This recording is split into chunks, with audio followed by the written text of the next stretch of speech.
molto interessante, sulla carta lo è senz'altro, con gli ospiti che ora vado a introdurvi. Il panel parla dei social media e ha un taglio particolare sui social media, cioè l'idea di partenza di questo panel è cosa accadrebbe se per un giorno o per una settimana o per mesi improvvisamente venissero a mancare i social media, Twitter, Facebook, al giornalismo.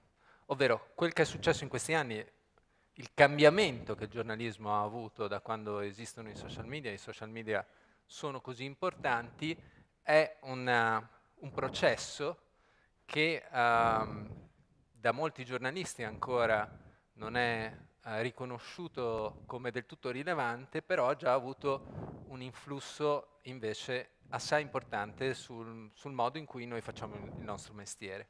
Ed è di questo che parleremo oggi. E le persone che sono qui con me sono tutti professionisti stranieri, quindi avremo una prospettiva internazionale su questi temi, e quindi vado a presentarvele dalla mia estrema sinistra, Aaron Pilofer, who is the Associate Managing Editor of Strategy at the New York Times, quindi responsabile delle strategie editoriali del sito del New York Times. E poi abbiamo Sarah Marshall, che invece lavora al Wall Street Journal, dove è Social Media Manager. E quindi Julie Posetti, Research Fellow a One, quindi è australiana, ha lavorato a lungo nella ABC, it's Australian Public Broadcasting, cioè la RAI, diciamo, australiana, e oggi invece svolge un progetto di ricerca, un PhD a One, che è World Association of Newspapers.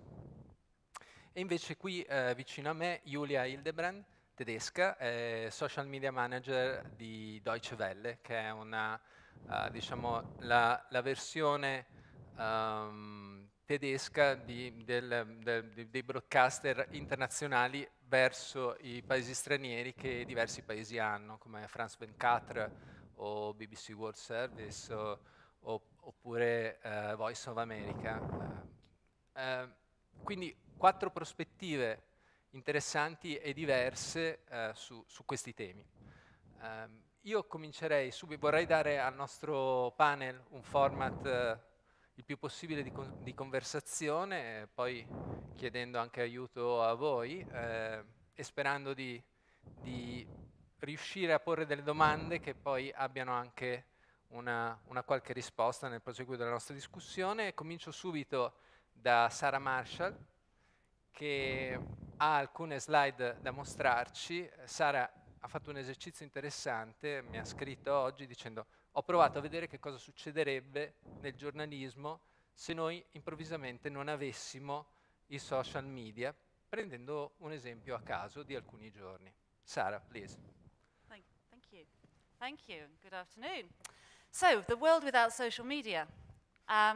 What will we be doing? We'll probably be kind of going back in time and kind of sitting around the newsroom and kind of smoking a lot. So this is the New York Times newsroom in 1942, with the addition of Aaron Pilhofer, if you can spot him kind of gazing over as people do no work, or excuse my Photoshop skills. So that's kind of, you know, will we go back to that kind of much kind of less, maybe less pressurized, less kind of real-time view of the newsroom? All male, absolutely.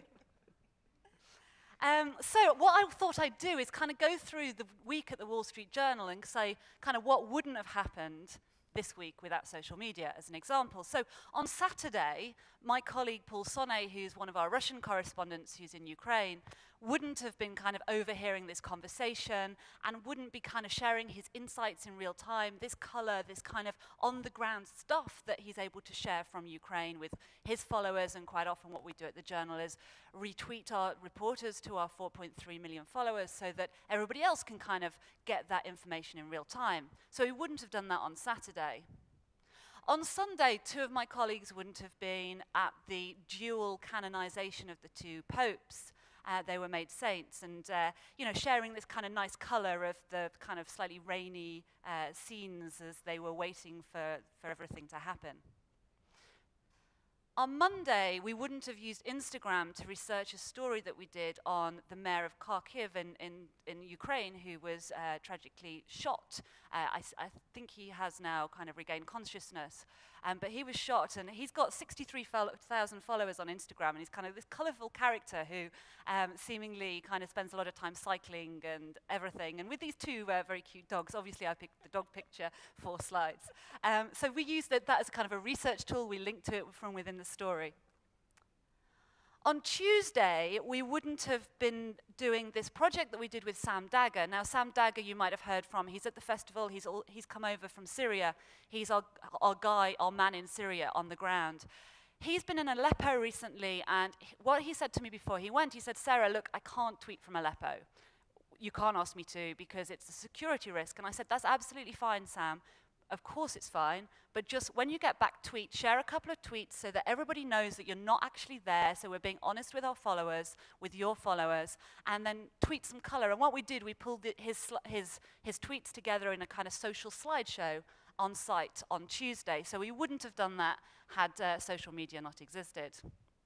We also wouldn't have used Storyful to verify and source some stuff for Ukraine we were doing. We used a clip at the end of a video. You might be able to see that there's a name, there's a credit, Graham Phillips, at the top of there. I mean, it's quite shaky video if you actually watch this, but we wouldn't have been using UGC from Ukraine. On Wednesday, the Iraq elections, of course, next week we've got elections in South Africa we'll be covering. My colleague Matt Bradley was in Iraq to cover the first election since the withdrawal of troops in 2011, the US troops. And what we've got at the Journal is this kind of great little kind of tool that we use called Tout. We call it WorldStream. And what it does, it allows our reporters to share little videos, short clips in real time on social. This is a 16-second clip, so it's just the color. He's just showing here that Iraqi voters used the new card system introduced this election to fight fraud. So it's just a little clip of somebody voting. Matt's sharing that in real time with his followers and kind of really adding that color from on the ground. The maximum length of time we have in these videos, by the way, is 45 seconds. On Thursday, then, yesterday, we wouldn't have been covering the May Day riots in Turkey, or protests, I should perhaps say, in Turkey in the same way. And Joe wouldn't have been really resharing this kind of nice image. Joe's our Istanbul bureau chief, who should have been here. He wouldn't have been resharing this nice image of the guy with the kebab and the gas mask. Also yesterday, we wouldn't have had our guy Patrick in Zimbabwe, and you should watch this clip actually. I'll share my slides afterwards. It's only 13 seconds, but President Robert Mugabe is arriving. There's elections in Zimbabwe this summer, and you'll see from the 13 seconds this kind of real color from the stadium, this kind of support for Mugabe that Pat's able to share in real time. Also yesterday, which isn't in my slides because I only found out about it just before the session, but Storyful also verified some stuff for us, and we had on the homepage of our Wall Street Journal site, we had a Facebook video, a video that was originally posted by somebody on Facebook and licensed and supplied by Storyful, and also an image. It was a story from Virginia. I have to check the details. This is about all I know, but I will add it to the slides afterwards. But so we're using kind of Facebook and Instagram as well in that way that's been verified and licensed by Storyful. Also yesterday, Heidi Voigt wouldn't have been following John Kerry around Addis, and again, sharing this color in real time. And then today, this wouldn't have happened. So Martina Stevis, she's based in Brussels, originally Greek, and here she's actually sharing some information for journalists from Sloviansk. So the background here, Bopank, who's on Twitter here, he's actually not one of our journalists, he's from the Sunday Times, and he's a friend of Martina's, and he'd sent Martina a text message saying, look, I can't get any Twitter messages out, I can't log on to Twitter. He's been very aware of security, and he said, you just need to tweet for me. You need to warn other news organizations that these 2 crews have been held and 1 fixer is missing, so please can you share it? She tried to log into his account, she couldn't log in either, so it was kind of Martina sharing that information in real time, warning this message about journalist safety. And here, again, it's been shared more widely. Martina's got about 35,000 followers. Storyful Pro, that obviously got lots of followers, also sharing this fact that, you know, it's not safe. It's, you know, this warning. And Martina was telling me, I called her earlier to find out the backstory, and she was saying, yeah, you know, other journalists have been calling her and trying to get more information, and she's kind of being this go-between because she knows him and has been getting text messages. So all she's done is copy and pasted that text message, so something arguably that's a communication system pre-social media, but then by sharing it on social media, she's getting it out to so many more people. So those are my things that we wouldn't have done this week had it not been for social media. So from what Sarah said us, do you hear me? Yes. From what Sarah told us, it seems quite impossible that journalism did indeed exist before 2006. Looks strange, but we know that the introduction of social media in our newsrooms has been quite disruptive in many areas of our job, starting from reporting and then going through editing and of course to the publishing and the distribution of news. So I would like to ask to Aaron how they are managing all this at the New York Times. Sure. Is this on? Can anyone hear me? Check, check, check. Oh, there we go. All right. If you could pull up the first one. So my job has changed recently. I'm now doing a lot more sort of strategic stuff at the New York Times, but I also do run at a sort of high level a team that I started about 7 years ago called Interactive News. And Interactive News started as a sort of experiment with basically 3 developers embedded in the newsroom. It eventually has grown to encompass community, social media. We now have a development team of about 21 people, and we just started an analytics team. So, you know, we're sort of the nerd wing of the newsroom is probably the easiest way to think about it. But the interesting thing about putting developers and the social media team next to one another is you have sort of an interesting sort of mix of interactive and social. And so for us, everything that Sarah was pointing out obviously would be as true for the New York Times as anyone else. Obviously, a week without Twitter, a week without Facebook, a week without social would certainly be harmful to the business, certainly. We're talking about millions of referrals and page views and new readers. We're also now a paywall. We are a subscriber-driven business with a paywall. So really the only way we can reach new readers is by reaching out through social. But I want to focus on one thing that we do a lot of these days, and that is building around social essentially as a platform. And this is an example of it. You know, this is certainly not hard-hitting news by any stretch, but the Oscars for the New York Times is a huge event. And we used to do this in a sort of traditional way where you could fill out a ballot, you could save the ballot, and then, you know, we had the sort of obligatory share tools. And it did okay. We had maybe 30,000 ballots or so every year, a couple of million page views. It worked fine. When we started the social team about 3.5 years ago, the first thing they looked at, this was actually the first project they looked at that and said, oh my God, Aaron, you gotta be kidding me.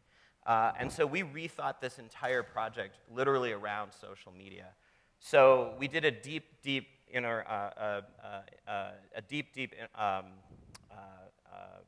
connection with Facebook on this. And so now when what you share is not the ballot or the page, but your contribution to it. So every category on this page, from best picture down to, you know, whatever, best makeup, is now individually shareable. So in other words, when it shows up in your feed, in your Twitter feed or your Facebook feed, it says, oh, I think that, say in this case, 12 Years a Slave is going to win Best Picture. What do you think? Go to the New York Times and here, fill out a ballot. That simple thing, that one thing, had the effect of changing the number of ballots we received from 30,000 to 120,000. And the reason I know this for a fact is that over the 5 weeks between when the Oscar nominations are announced and when the Oscars actually happen, we get a lot of homepage play during week 1, we get a lot of homepage play during week 5, and almost no homepage play during weeks 2, 3, and 4. And so during weeks 2, 3, and 4, year over year, we saw a 10x, 10 times the number of ballots submitted through social. In fact, social was the exclusive reason those ballots were coming in.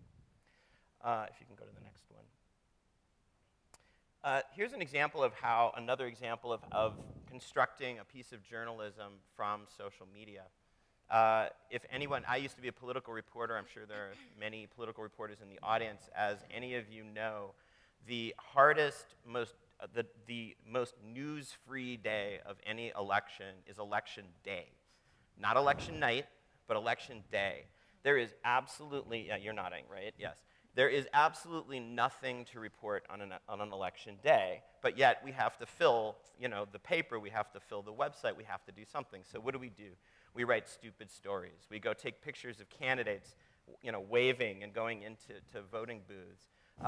Or we go out and we talk to people. What do you think? Boring, awful, terrible.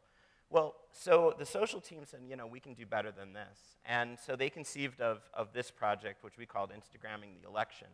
We knew that people were going to be on Instagram. They were going to be shooting pictures of their voting booths, of the things that they were doing during Election Day, of the things that they found important during Election Day. And so this was before there was any kind of API. We sort of hacked this together. But this is the kind of project you can do when you have social media and developers working side by side. And we created this kind of updating, ongoing sort of zeitgeist, kind of a pastiche of what people were seeing and what they were experiencing during the day as they were going to the polls. And it was absolutely riveting, and it was a really terrific piece of journalism. It told the story, I think, through the eyes of voters better than we could. If you can go to the next one. Okay, and this one I'm going to show with a mild amount of trepidation because it is based on American football, which I am not going to explain to anybody here.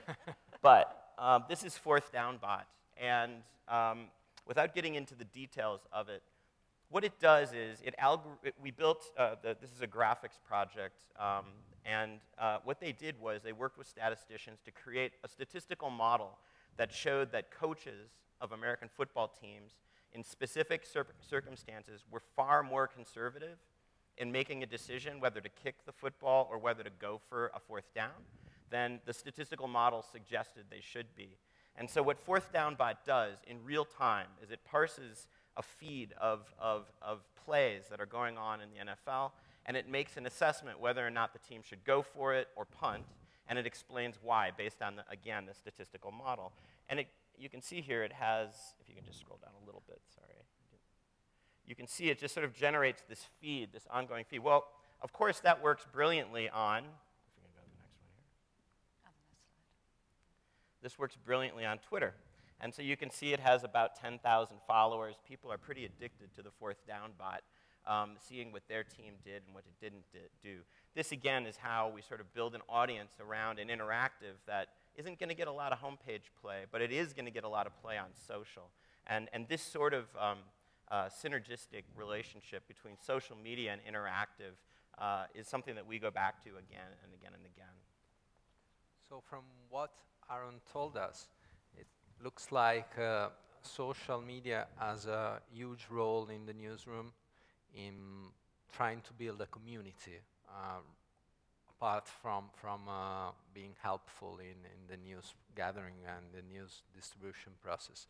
So I would like to ask Julia what is experience working in Deutsche Welle in building the community around your news franchisee.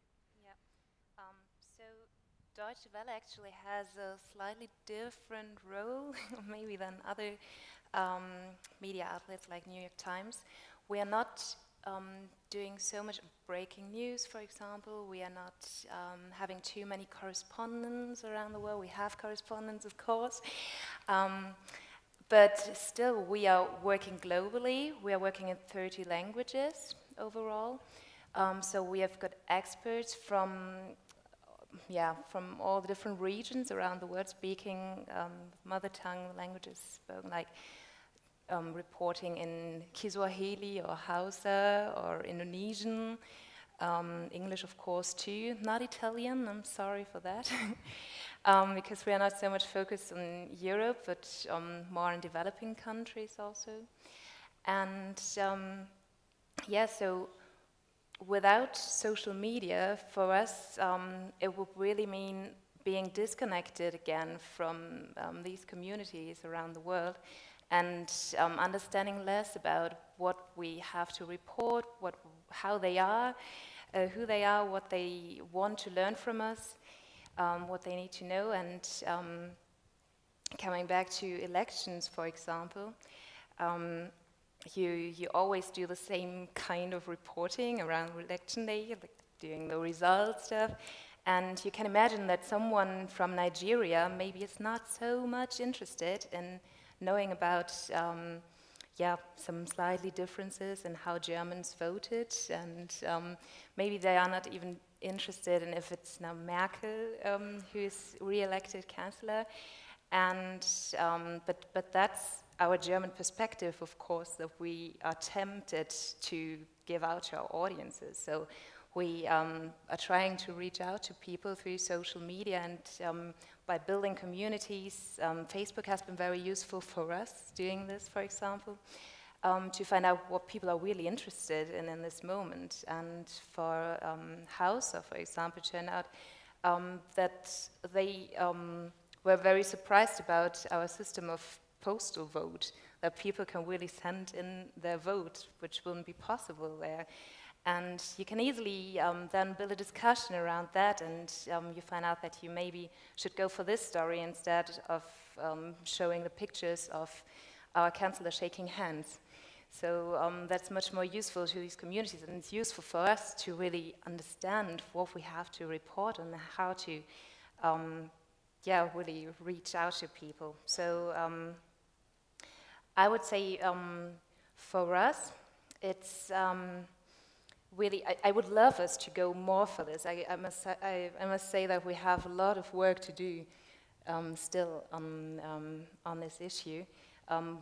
It was a long process to understand how communities work and how to build these communities in all these different languages.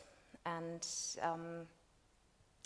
I would love us to more have this approach of really reaching out for the community first, and not putting our story out first, but putting our questions out first. And that's a big task every day. I bet. And Julie, you're currently working in a PhD thesis on the Twitterization of news. So it seems like it's the perfect topic for our panel. Could you tell us what it's all about? Sure. Well, it actually came out of, I will confess, a Twitter addiction, which began in about 2008, I think. And when I was pregnant with my daughter, who is sitting here, and I see her with an iPhone taking a picture of Mummy on the stage at age 4. So it began as a result of wanting to feel connected when I had a medically complicated pregnancy. And I started seeing in 2008, 2009, large numbers of journalists in my own context in Australia, in the US, and the UK in particular initially, starting to converse with audiences, starting to use Twitter as a platform for news gathering, especially around breaking news, seeing the commencement of sort of what we now call live tweeting, which is sort of borrowing from broadcast, which is where I've come from. And what struck me was that having come from the Australian Broadcasting Corporation as a radio and television journalist, my heart still lies in radio, really.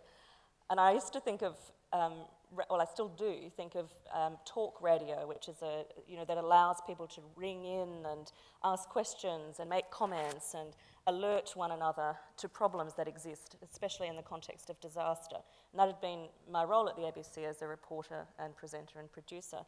So I used to think of and still do talk radio as the original social media. What I saw with regards to Twitter is that, I need to move my mic. Other side. Thank you. Sorry, directions from the back. I wasn't sure if you were waving because, you know, there was an emergency that I needed to tweet about.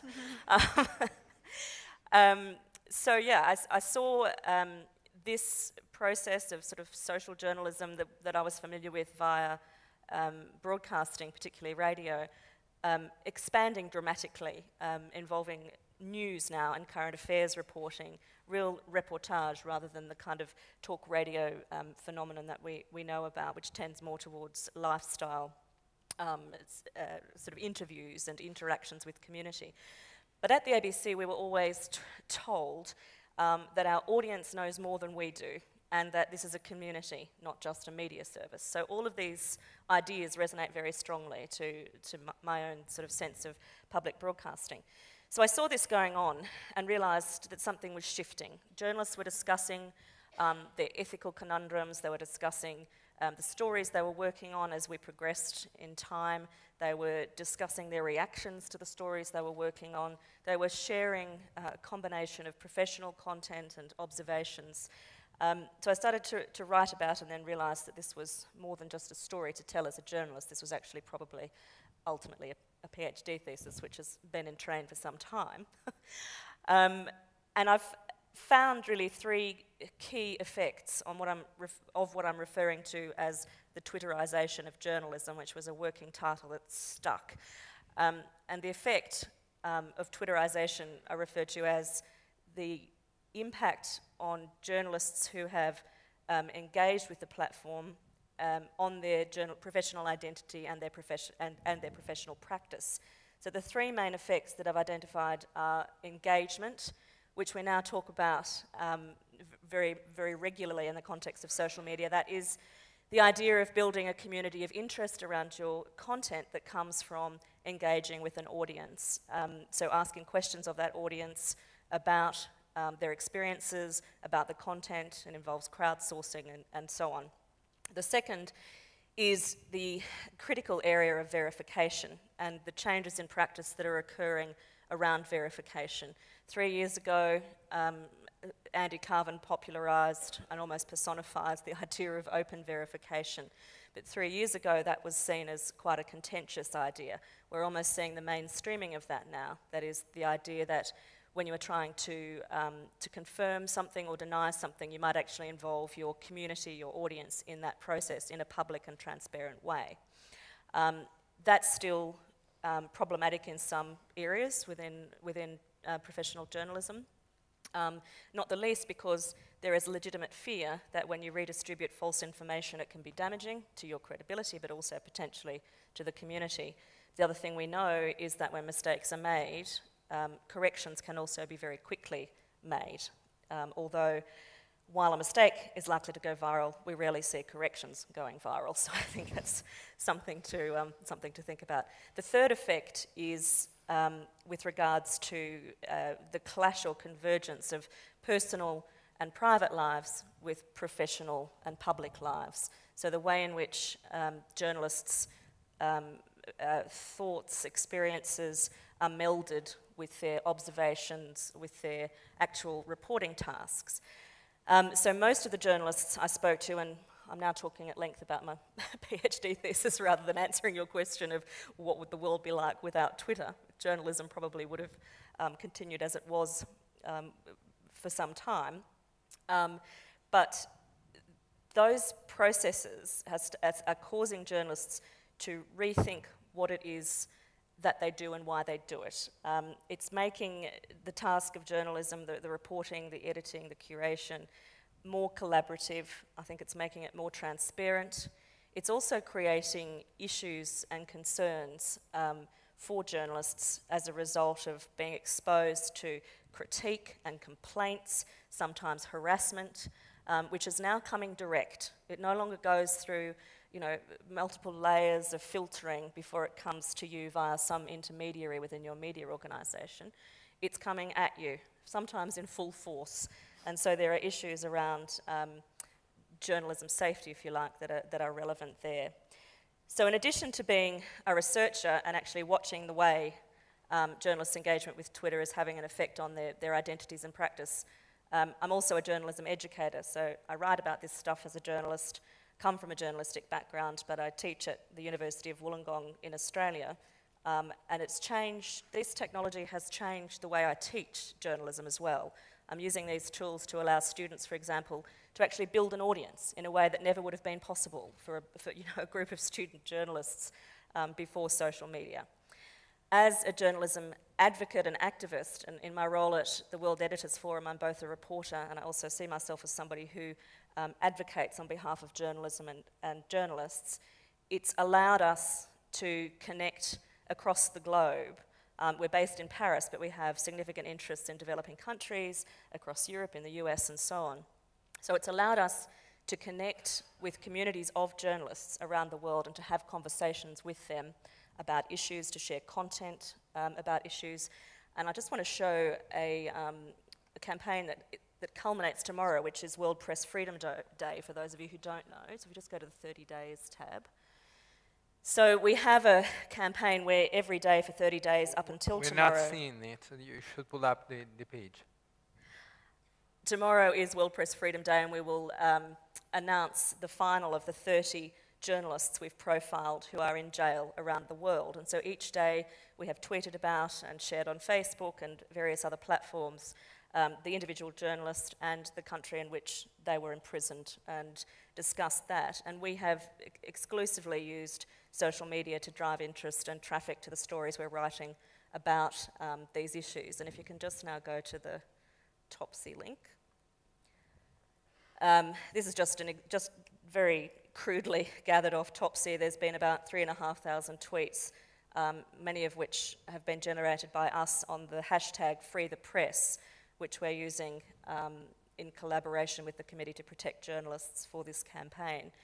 So one of the effects that I think is very positive is to see a global community of journalists being able to be connected to share their experiences. And we've seen that with the Al Jazeera campaign. It's been remarkable just seeing journalists who used to be shy and talk about, we don't like to navel gaze, we really shouldn't report on ourselves, it's very problematic. And we're seeing that being challenged directly with journalists using their own personal social media accounts and even some of the professional channels choosing to highlight these issues. So I suppose there is a lot to be concerned about still in a way that should challenge us to examine everything that we're doing on a daily basis, particularly in terms of impact on workloads. This always-on culture. What are the realities that we have to deal with there? We never switch off as journalists anymore.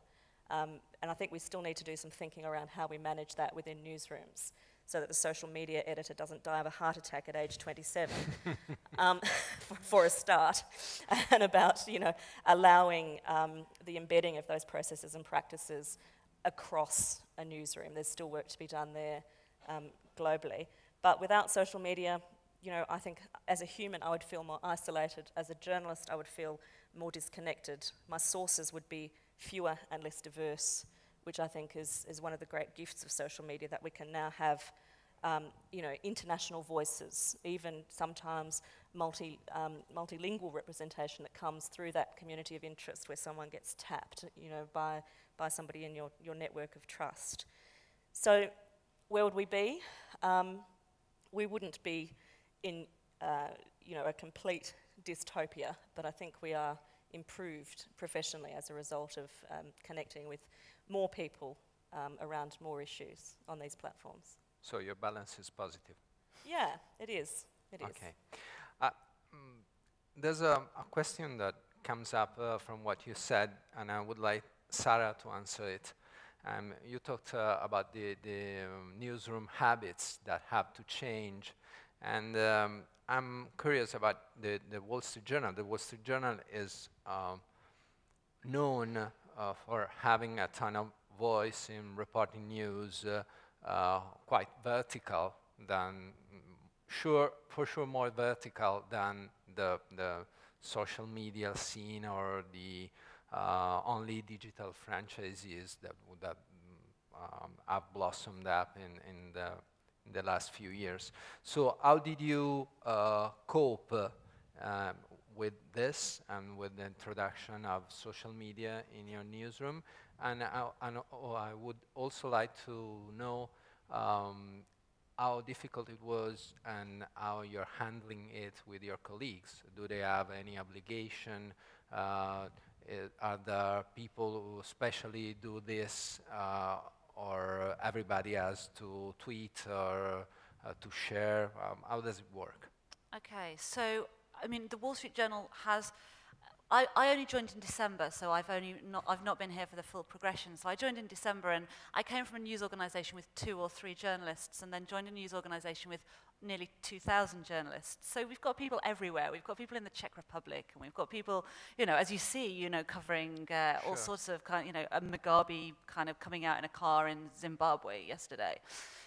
So what's interesting is kind of the stories they can tell themselves individually. And I was kind of surprised at how advanced and how kind of, or when I arrived, in 2008, when it was kind of that progression to multimedia, when everybody suddenly had to go out with kind of, it wasn't phones at that stage, it was video cameras, and I kind of led this kind of move to multimedia for a regional newsroom in the UK, and I kind of remember starting that job knowing that I was going to have battles and knowing that I was going to have to take on kind of 45-year-old a journalist who was sitting next to me who'd been in the newsroom 45 years and didn't want to go out with a camera or whatever. So I expected a little bit of a role for me to kind of go, look, we got to do this stuff, we're going to do it, but actually it was already happening. I think there's about 450 journalists in the area that I'm responsible for, which is EMEA in terms of social, Europe, Middle East, and Africa.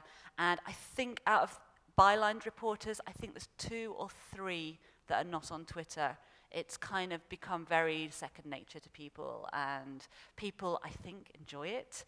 And do they start on their own, or I don't. It was before my time. I suspect a bit of both. I suspect that they realised that actually it's necessary. And if you think about some of the people we've hired recently, for example, we've got Ahmed Al-Umran, one of our Saudi correspondents.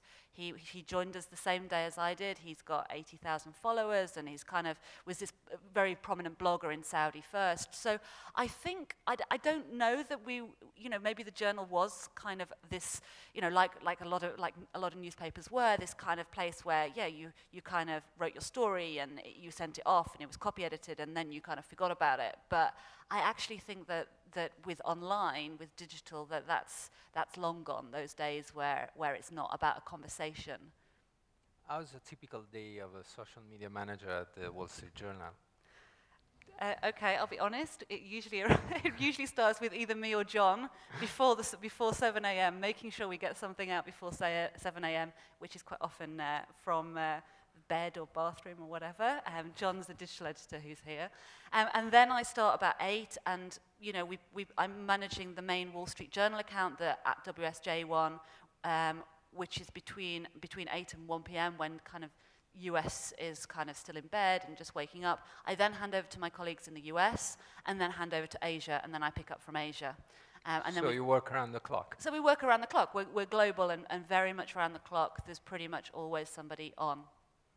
Okay, So, yeah. and do you talk directly to reporters on the field, or do you talk with the editors? How does it work? Yeah, so my role has kind of, you know, I'm still kind of relatively new, but some of it is disseminating stuff. So pushing stuff out from social, putting stuff on Twitter, on Facebook, having conversations with people.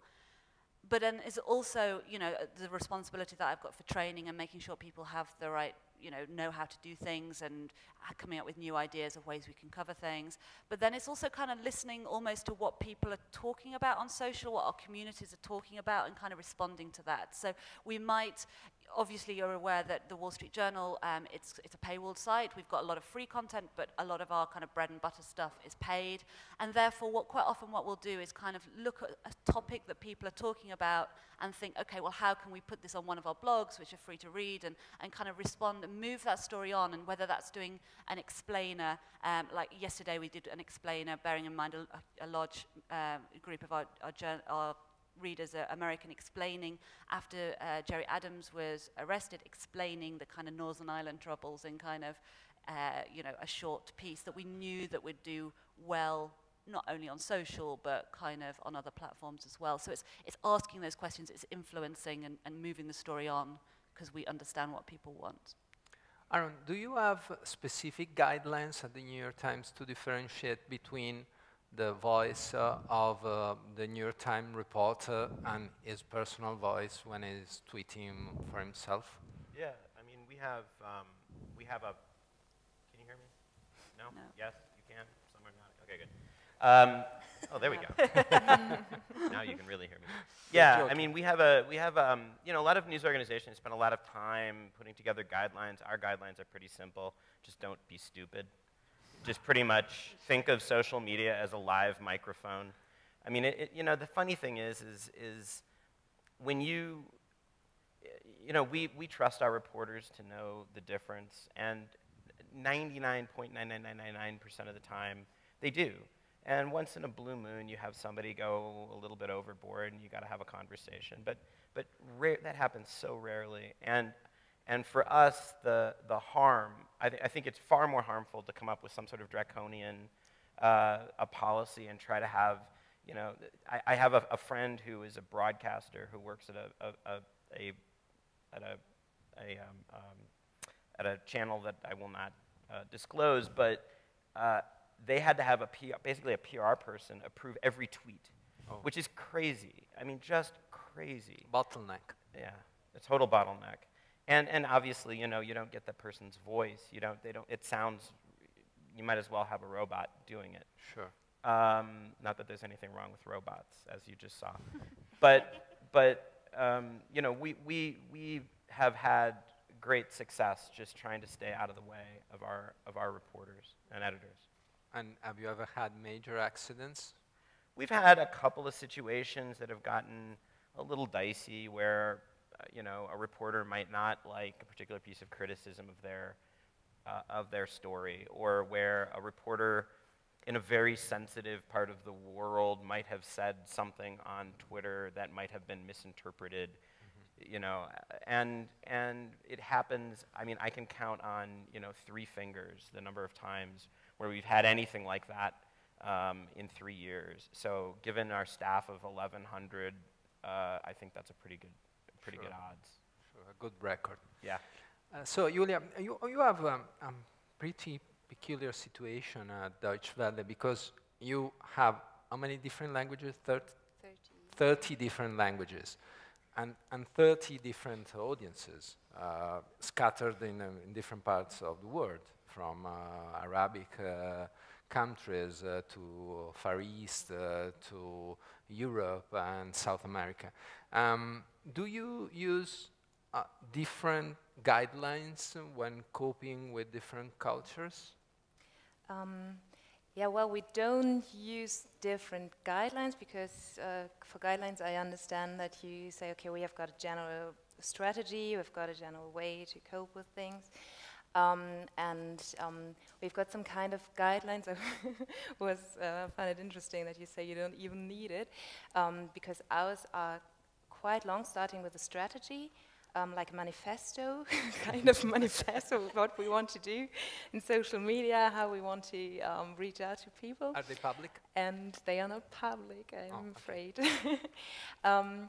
And then going into details how to deal with things. And I'm pretty sure that not many of our journalists have read all these pages. So maybe the most important part is the last bit where it says whom to talk to if you have questions. So that's really the thing that's important, that they've got someone to turn to when they don't know how to deal with a situation, when they don't know how to set up their, I don't know, their Twitter account to start tweeting. And yeah, that you just have this constant training for people, and that's so also mainly my job. So you get many questions from them? Yes, definitely. So yeah, I even got complaints from my colleagues sitting in my office about my phone ringing all the time, which yeah, and talking about all the different languages, then of course you have to build different strategies for the different communities.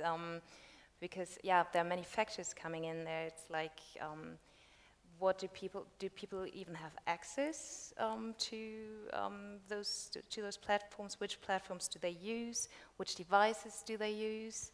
And what is the cultural background? So with which topics do we have to reach them? So yeah, you really have to build strategies for each department, and that's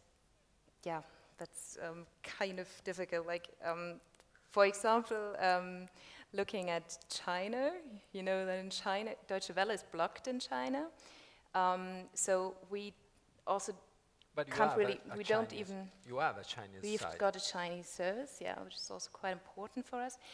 And we don't even know easily how many people are watching us or how many people are accessing our website, because we don't get these figures. We have to use proxies, and then people are coming from the US on the Chinese side. Okay, then we can say, okay, they might have been using proxies.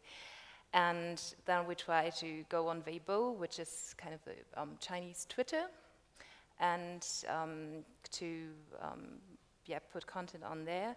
And then we get blocked again and have to set up new accounts. So yeah, for these countries, of course, very difficult to really find a way to learn about people. And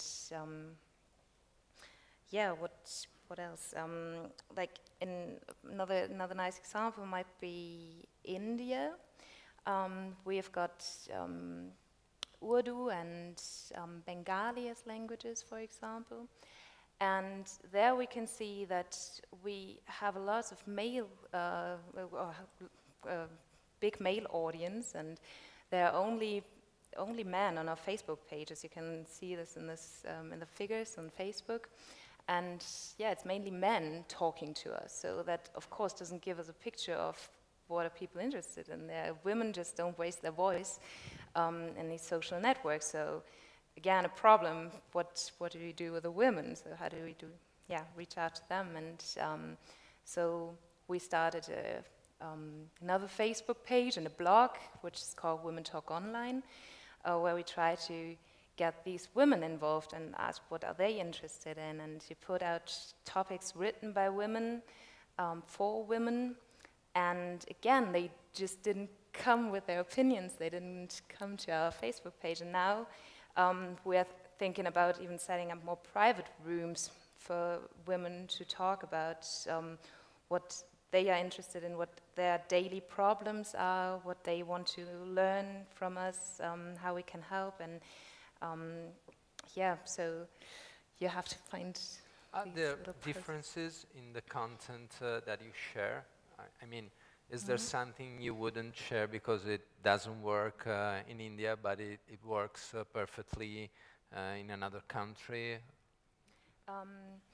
For example, we see that our German pages, I'm talking a lot about Facebook because that's the most experience we have, but on our German page it's very difficult to post political issues. People are not really interested in that. They want to hear from us because it's also the people living abroad, Germans living abroad, that use this service a lot, or people interested in Germany who are learning German.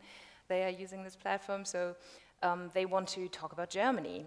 So if we put the Oktoberfest on the page, that's a real hit. But, I don't know the word, doesn't matter.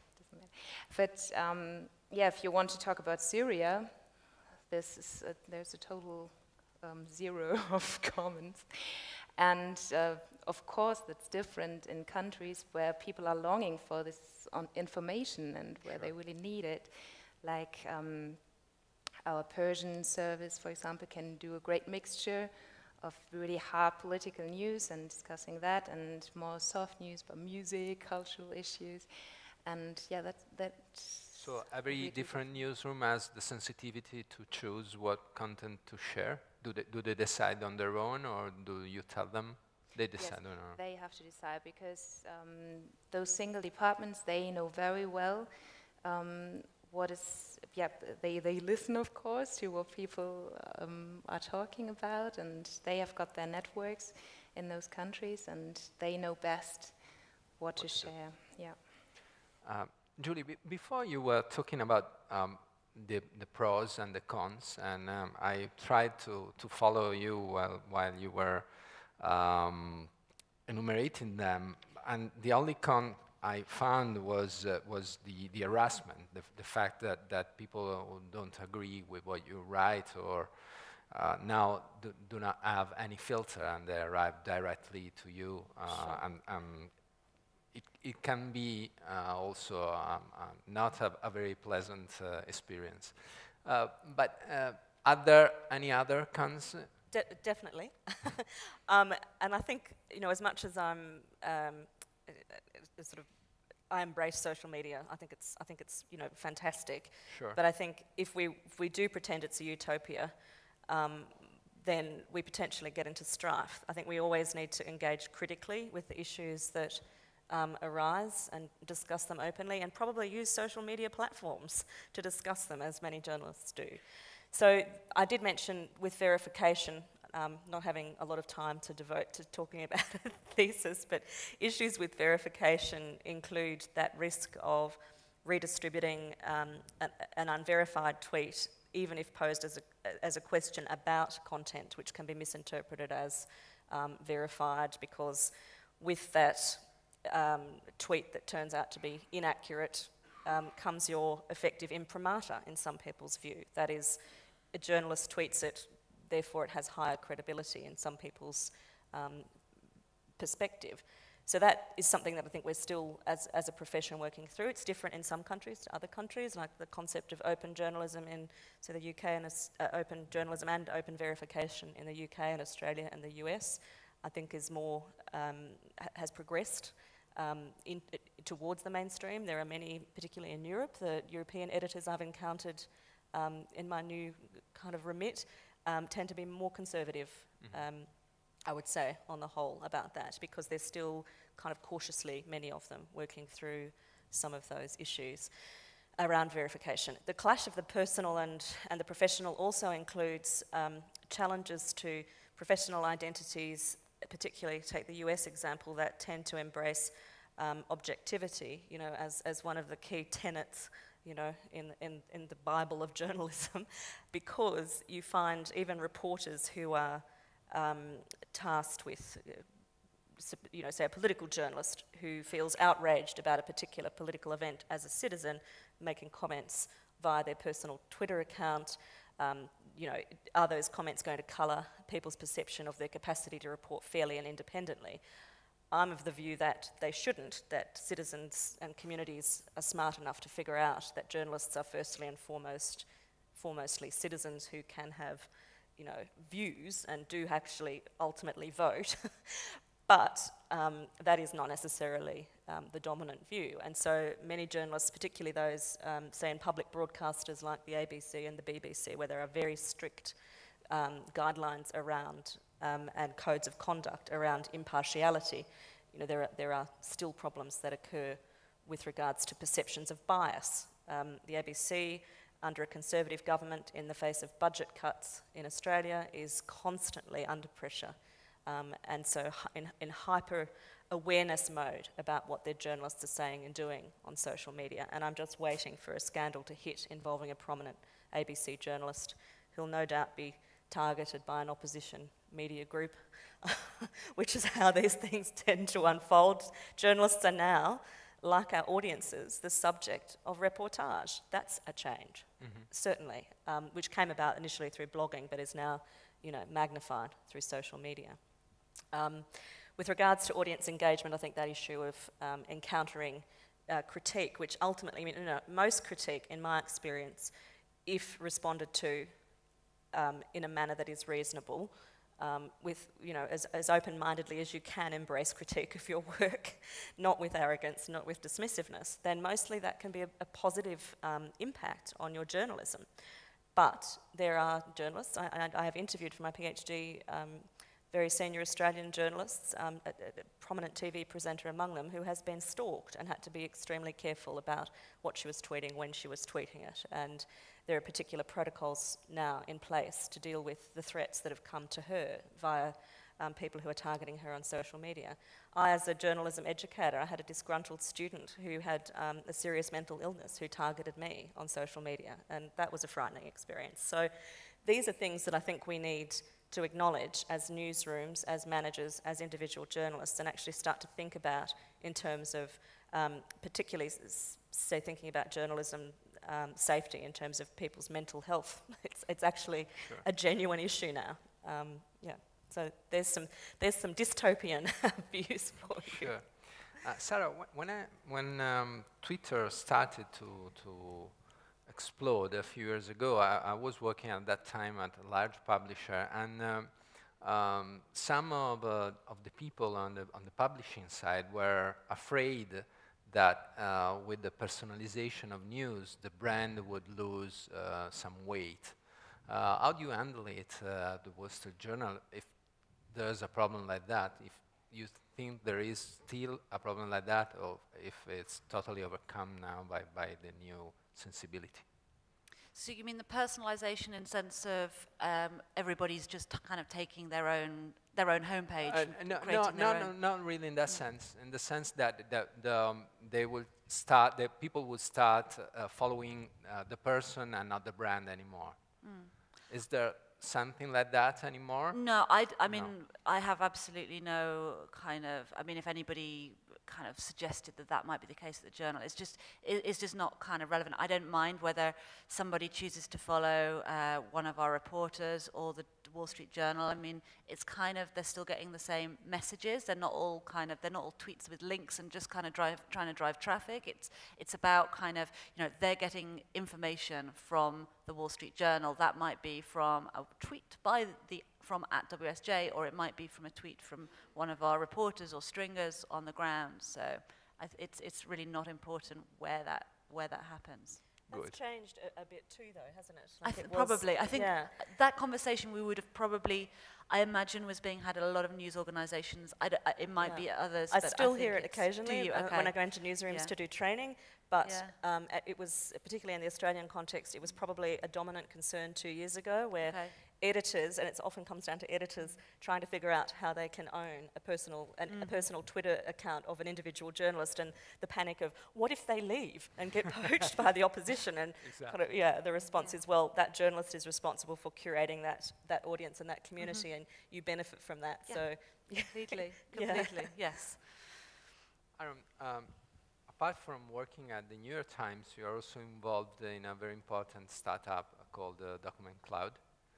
And do you see any relations with the social media and Document Cloud? And if you can explain it briefly to the audience what it is all about. Yeah, sure. So Document Cloud is a startup I founded with a couple of folks from ProPublica, which is a fairly prominent, you know ProPublica, in 2009. And the idea then, at least the concept that we promoted, was this was going to help journalists import, analyze, share, report on documents, and then ultimately publish them to the web very, very easily. The more subversive goal of Document Cloud, it can be now admitted, was to effectively change the way journalists acted about documents, and to be more transparent about how they source stories in an era where, you know, good information and bad information looks the same, or can often look the same in a search result or in a Twitter feed. Having the additional ability to say, this is what we know, and here is the paragraph in this document that is why we know that, and to be able to link directly to it, it's important. That was the idea. It's been pretty successful. It's in about 700 newsrooms now worldwide, a few million documents. How many countries? I'm sorry? How many countries? Good question. We are just now starting the internationalization push. It's primarily English language, so UK, US, Canada, a little bit Australia. Um, we have some Spanish language news organizations. Europe? Yeah, we have some folks in Spain. I'm not sure if we have anybody in Italy yet, but we're moving now. We have to move slowly because it's a nonprofit organization, and we have to make sure that the platform, doesn't collapse completely. Sure. But the demand, I will say this, the demand worldwide is far more than we can accommodate. So we're in the process, among other things, of trying to figure out what is the social media aspect of Document Cloud. And we think it's crowdsourcing. We think that social channels are ideal for crowdsourcing documents and for promoting, and now with Twitter cards, for example, you can actually have sort of a dynamic link to a document that you could push into a feed and get immediate response and immediate dynamic response from readers, from users. So that's kind of where we're headed with Document Cloud right now. That's a little bit, maybe a year or so in the future, but we think this could be an incredible tool for journalists and journalism.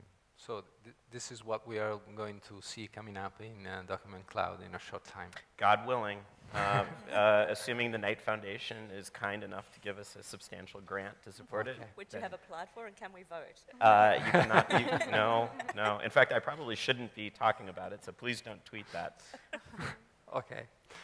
So, stiamo finendo, tra pochi minuti alle 6:30 qui avremo un altro panel, c'è ancora tempo we can take some questions from the audience. Domande? Domande nessuno? I think they want beer. Due, una qui. Hey, my question to the panel would be, what would you guys be doing if it wasn't for social media in journalism? Would you still be doing journalism, or would you be doing something completely different? What if? So who wants to take this? Maybe a brief answer. I'm not really a journalist. I'm maybe the only one here. But I've been talking before this panel. I've asked one of our trainees at Deutsche Welle what he would think about living without social media, what it would mean for him. And I kind of got the feeling that it wouldn't be that exciting for him anymore to be a journalist, actually. So he said he would really, really miss, just going on the newswire and just seeing what is on the newswire and making up your mind from that about a topic is just not the same as having your stream, building your own newswire, let's say, from what people are saying outside. And he, for example, was following Ukraine a lot. And so this was a very important experience for him to see what value that has for him being a journalist and putting this information together and making sense out of it. And yeah, I really had the impression that it wouldn't be that exciting for him to become a journalist anymore. Well, I guess I'm in a space which I've chosen, which is partly about social media, but I'm in that kind of now relatively common role as a journalist who moved into academia, who still practices journalism, who also consults and also trains, and that sort of hybrid model of doing journalism. And social media has really led me down the latter part of that model. I would have been an academic. Even as an academic and a researcher, I use Twitter, for example, and Facebook to connect with researchers around the world. And so my research and my teaching have become so much better as a result of instantaneous exposure to different individuals and their networks.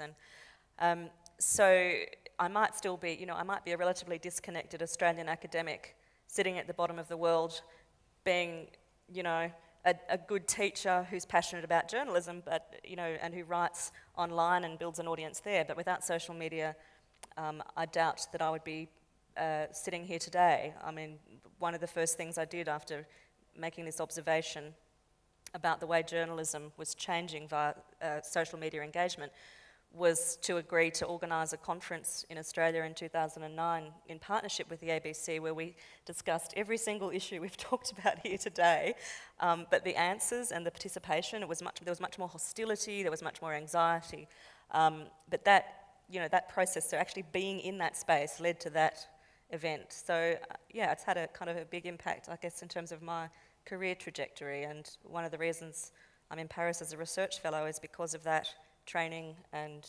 research and journalism about social media. So yeah, I think it would be vastly less interesting. Sarah, what about you? Yeah, I think I would. I mean, I've been a journalist kind of before Twitter existed, etc. I mean, obviously I wouldn't have my current job, but I definitely would. But yeah, it wouldn't be as much fun. Professional tennis player. You asked. That's the honest answer. But I mean, the conceit of this panel, I think, to get back to that, the conceit of this panel is what if social went away?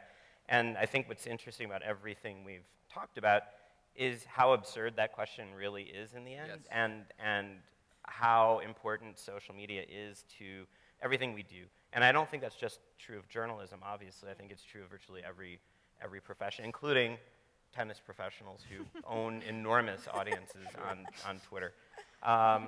So, you know, whatever it would be, whatever I would do, it probably would be something in journalism, maybe something in technology, who knows, but whatever it would be, I'm certain it would have to involve social. C'è tempo per un'altra domanda e poi dobbiamo chiudere. Hi. This very morning, I witnessed to a panel about UGC, and I actually see some of the speakers here. So I wanted to know what's your take on UGC. How do you deal with it as single journalists, as newsroom, and also as a country in general? Because, as I said this morning, I witnessed and I heard what's it like for Italy, and I wanted to know what's it like in Germany, and Australia, and in America. And also, how do you deal with the very different, countries you deal with, especially you, Julia, you talked about that, so I wanted to know what's your take on UGC. Thank you. Julia, do you want to take that? Yes, of course. User-generated content, as we said, is very important for the whole research, of course. For us, it's more about, at the moment, still more about making up our mind, getting the whole picture of what is happening on the ground. And I like this impression of talking about Twitter as an awareness system, where you can really get this impression of what is going on and get closer to it. And I must say that we don't use that much UGC yet on our website or in our programs.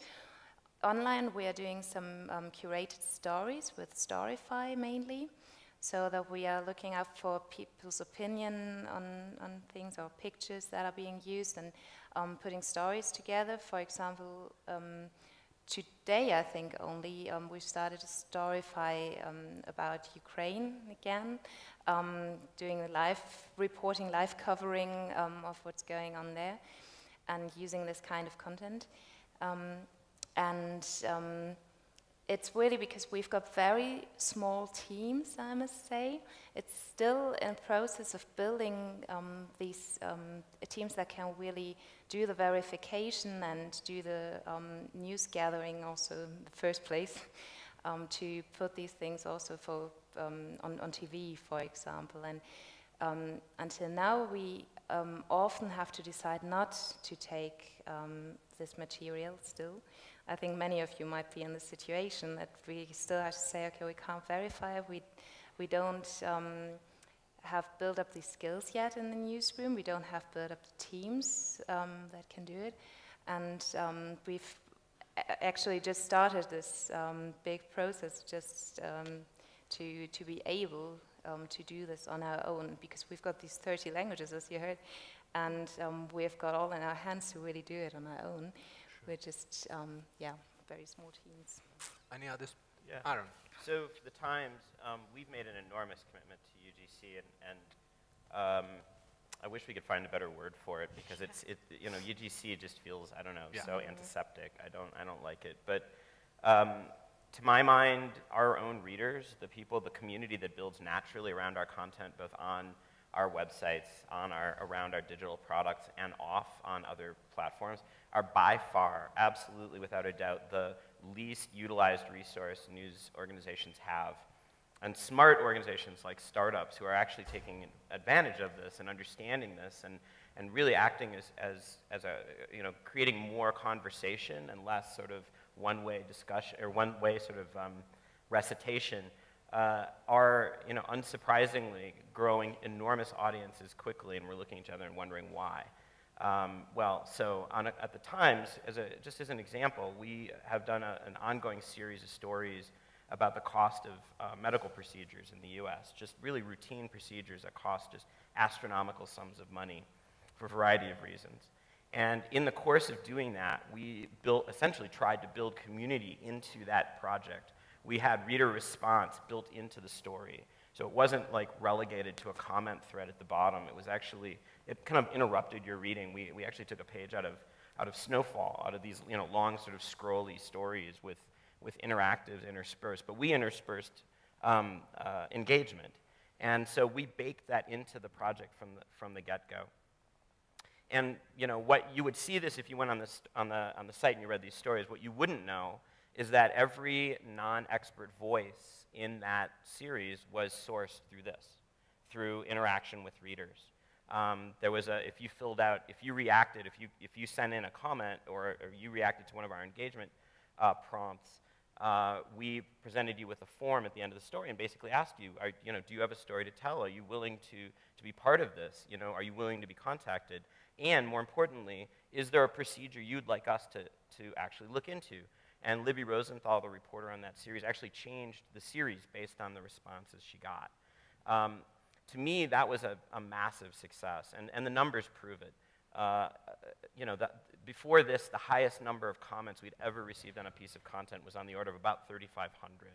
For this piece, the very first piece, we received 17,000 responses. We had 8,900 people fill out that form asking, really frankly, very personal information about themselves. And they're willing to engage with you. They're willing to be part of this. They're willing to come into the reporting process. They want to be part of this with us. We just need to sort of open our eyes and open our newsrooms a little bit and be a little smarter about how we engage with our readers and how we bring them into the reporting process. So thank you for that question. I'm glad you reminded me to get on my soapbox about that. I think that what Aaron just said is a perfect end for our panel, and we can dismiss the question without social media as a totally absurd one as a panel. Okay, thank you very much, and thank you to our panelists. Thank you to you. Grazie. Arrivederci. Oh, it is hot up here. Is it just me?